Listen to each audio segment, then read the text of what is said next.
اور اب کچھ خبریں تجارتی دنیا سے۔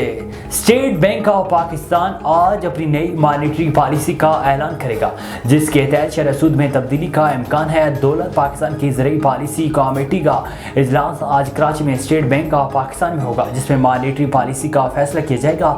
گزشتہ اعلان میں مانیٹری پالیسی کمیٹی نے شرح سود میں 100 بیسس پوائنٹس کا اضافہ کیا تھا۔ اضافے کے بعد پالیسی ریٹ 21% پر ہے، جو ملکی تاریخ کی نئی بلند ترین سطح پر ہے۔ اس سے قبل 2 مارچ کو 300 بیسس پوائنٹس کا اضافہ کیا گیا تھا۔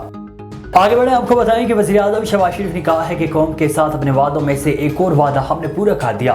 سماجی رابطے کی ویب سائٹ ٹویٹر پر اپنے بیان میں وزیراعظم نے کہا ہے کہ خوشی کے ساتھ اعلان کر رہا ہوں کہ روس سے رعایتی قیمت پر خام تیل سے بھرا بحری جہاز کراچی پہنچ گیا ہے اور کل سے تیل کی ترسیل شروع ہو جائے گی۔ آج تبدیلی کا دن ہے اور ملک کی خوشحالی، معاشی ترقی، انرجی سیکیورٹی اور مناسب داموں پر توانائی کی فراہمی کے لیے مناسب وقت پر مناسب قدم اٹھا رہے ہیں۔ عالمی ریٹنگ ایجنسی فچ نے کہا ہے کہ روپے پر دباؤ کم ہونے کی وجہ سے پاکستانی کرنسی کی دوبارہ قدر میں کمی کا امکان نہیں۔ فچ کے ہانگ کانگ میں مقیم ڈائریکٹر کرسچین ٹرنز نے امریکی خبر رساں ادارے بلومبرگ کی ایک ای میل میں کیے گئے سوالات کے جواب میں کہا ہے کہ ہمیں فی الحال پاکستانی روپے کی قدر میں مزید کمی کی توقع نہیں۔